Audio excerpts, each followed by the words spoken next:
কাঠল তরকারি রান্না করতেছি। এটা আরও দুদিন খেয়েছি। ডালের বড়া দিয়ে কাঠল তরকারিটা। অনেকে আবার বলে কি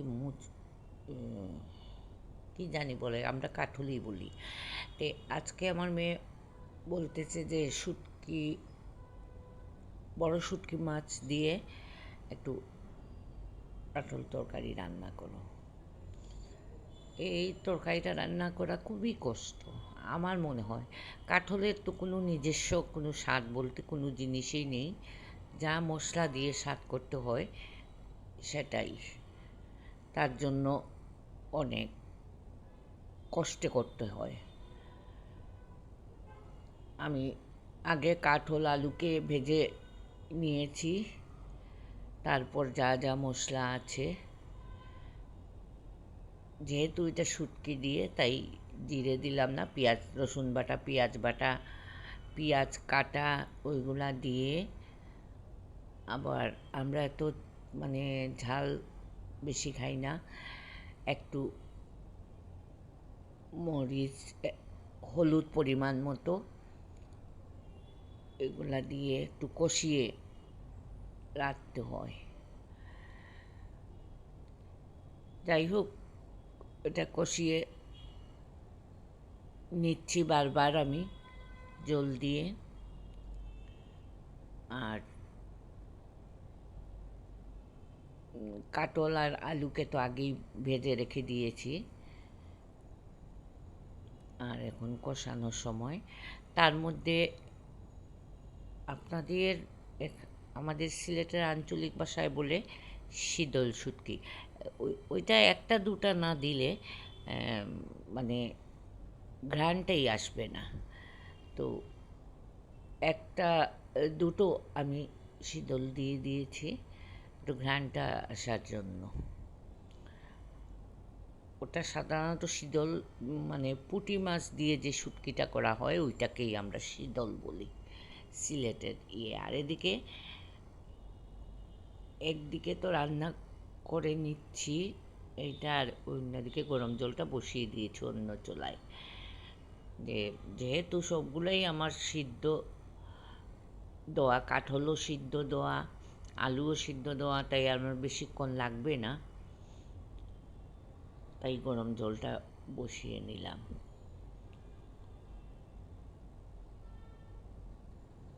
খেতে ভারী মজা, কিন্তু কষ্টের শেষ নাই। আমরা যেভাবে কাঠল কেটে রান্না করি, আমি দেখেছি অনেকে ভুতু সহ রান্না করে ফেলে। এরকম রান্না তো আমরা করি না, এই জন্য একটু কষ্ট বেশি হয়। কারণ ভুতুটা খেলে তো পেটের সমস্যা হতে পারে, ওই জন্য ওটা ফেলে কাটতে হয়, অনেক সময় লাগে কাটতে।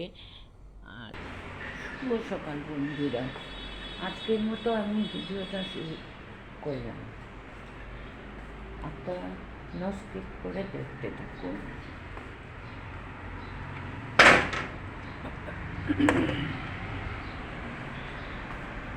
ভিডিওটা ভালো লাগবে, জানি না ভালো লাগবে কিনা, একটা মুক্ত ইয়ে থাকবে। তারপরে আপনাদেরকে বলবো একটা লাইক, কমেন্ট, সাবস্ক্রাইব করতে।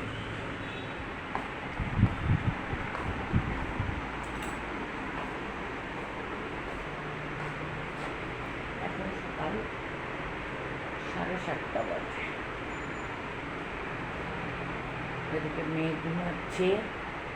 আমি আসলে এত দূরে কথা বলতে পারছি না, ওর ঘুম ভেঙে যাবে।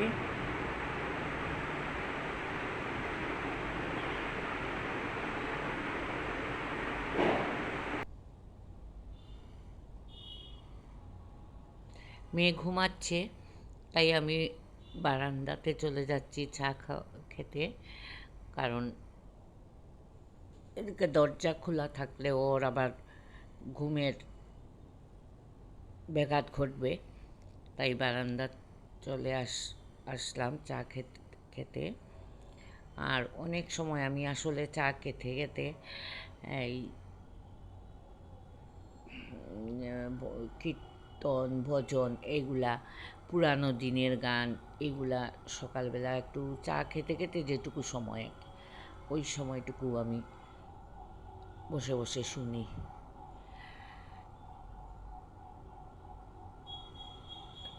এদিকে ফ্যানটা চালিয়ে নিলাম, রৌদ্রের তেজ দেখেন 7:30 বাজে, কি পরিমাণ রৌদ্র উঠেছে, বসাই যাচ্ছে না।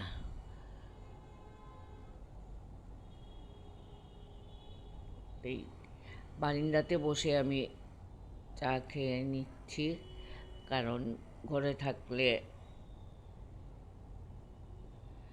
আমি মোবাইলে গান শুনতে পারবো না, মেয়ে রেগে উঠবে, তাই আমি বারিন্দাতেই চলে আসলাম।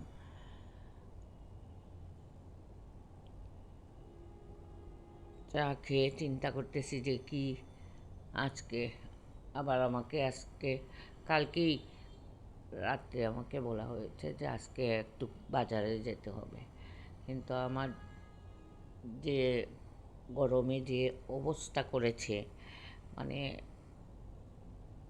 এই গরমের দিনটা আমার জন্য মহাকাল, কারণ প্রচণ্ড ঘামি আর শরীরের যেমন সব এনার্জি শেষ হয়ে যায়,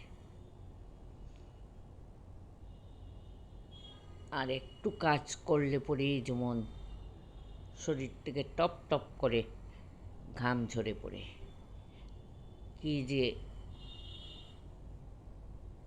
সমস্যা।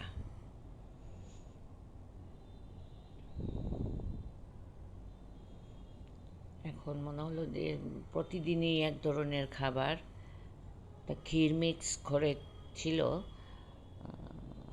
উনি আবার তো আমার হাজব্যান্ড চিনি খান না, তাই চিনি দুধ দুটোই খান না, ওই দুটো ছাড়াই একটু রেঁধে সকালে টিফিনটা করে নিই, কারণ দুধ খেলে ওনার হজম হয় না, আর ডায়াবেটিস, ঠিক ডায়াবেটিস নাই, মানে ওনাদের বংশে তো ডায়াবেটিস আছে, তার জন্য উনি চিনি একদমই খান না, তাই চিনি আর দুধ ছাড়া এমনিতে ক্ষীর মিক্সের মধ্যে একটু ইয়ে থাকে, ওইটা করে নিচ্ছি।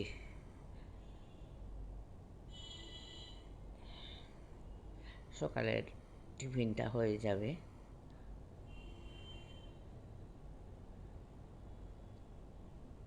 এরপরে আমি বাটিতে করে রেখে আমার জন্য আলাদা আবার চিনি দিয়ে একটু আবার জাল দিয়ে নিব, কারণ আমি মিষ্টি ছাড়া খেতে পারি না, একদম যেমন কীরকম লাগে এটা খেতে।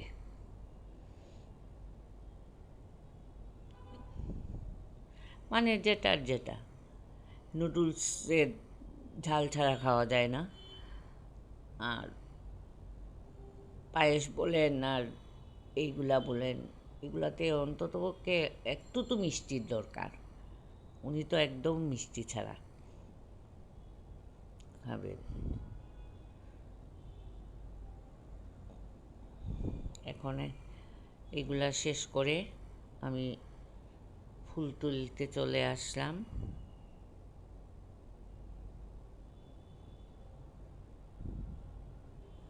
অনেক জবা ফুল ফুটেছে,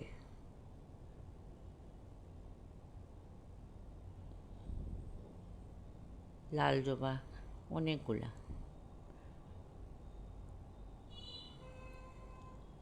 ফুটেছে, সাদা নয়নতারা, তারপরে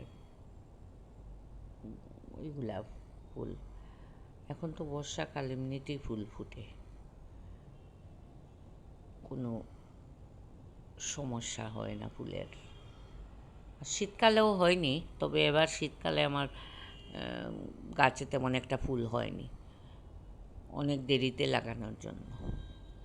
শীতের ফুলগুলা একটু সকাল সকাল লাগাতে হয়।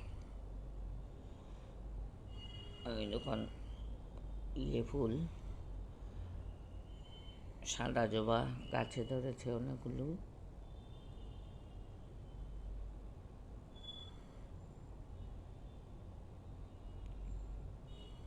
ফুলের শেষ নাই।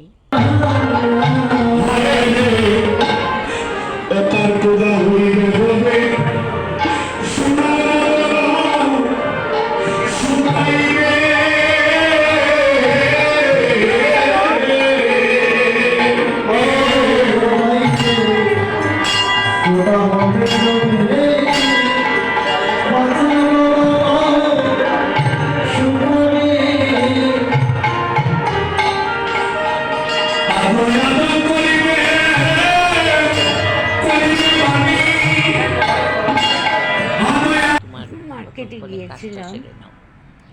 সাধারণত আপনারা তো সবাই জানেন আমি শাড়ি পরি, জামা পরি না, তাই দুটো ওড়না আনলাম। এই যে দুটো ওড়না আর একটা ব্লাউজ, একটা প্যান্ট, জামা অবশ্য আছে, কারণ বাইরে যেতে গেলে তো আমার পরতে হয়, ওই জন্য জামা আছে। সাথে ওড়না দুটো আনলাম, একটা প্যান্ট আনলাম আর একটা ননাসের জন্য শাড়ি আর বাগনাবুর জন্য শাড়ি। আচ্ছা, ননাসের বাগনাবুর শাড়িটা তো খুলি, আমাদের দেশীয় জামদানি, ব্লাউজ পিস সহ জামদানি যেগুলা এগুলা। আর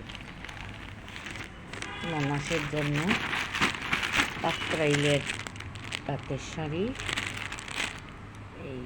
এইটা। ভাগনার জন্য কমপ্লিটের কাপড়,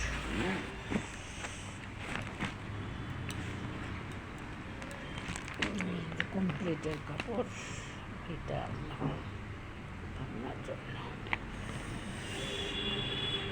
আসলে যাওয়ার সময় আমি ভিডিও করতে পারিনি, খুব তাড়াতাড়ি চলে গিয়েছিলাম। আর প্রচণ্ড রৌদ্র, গরম, সব কিছু মিলিয়ে বেরোতে গেলেই সমস্যা। তারপরেও যেতে হয়েছে। শাড়িটা আমি জানি না, দামটা অনেক বেশি নিয়েছে। আচ্ছা, তারপরে থাক, দামটা নাই বললাম।